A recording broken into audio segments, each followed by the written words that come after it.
other respect, which is perhaps not surprising, because I think all those lawyers in the, in the British Colonial Office were very good at, drafting these legal documents, but they had no conception of the optics or the politics around what was happening. And so you've got all the major premises in this agreement are just missing. You're just left guessing what on earth is going on here, right?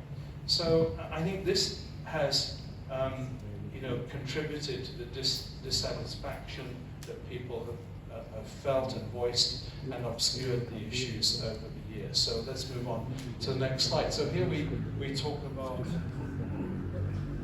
okay, so here we talk about, what is the constitutional status of Sarawak. Now, the powers obviously are set out in Schedule 9, which includes federal, state and concurrent lists. This is sort of basic stuff.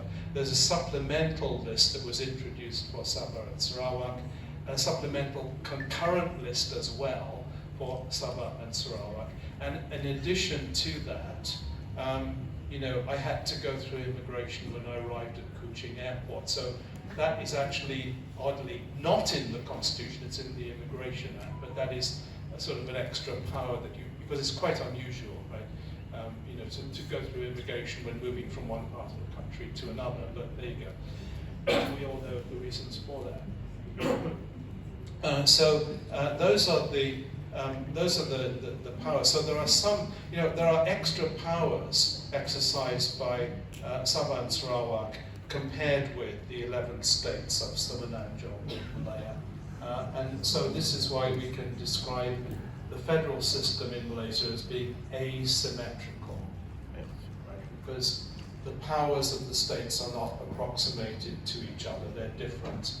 This is why you get these two tiers, like a wedding cake with two tiers. Well, no, they actually have 3 tiers these days, don't they? But some people say Negri Sembilan is a federation, so actually there are 3 tiers in this federal system, but let's not go there. Okay, so then you have special grants constitutionally guaranteed under Schedule 10 of the Constitution, and those are obviously somewhat an issue for disagreement at the moment over the alleged failure to reassess these grants for Sabah and Sarawak as should have been done in previous years. And I'm sure somebody is going to ask me what the legal position is on that.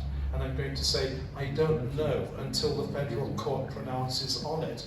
But I'm glad that I'm not sitting on the federal court, to have to make this decision, because it's going to be a pretty awkward decision, I think.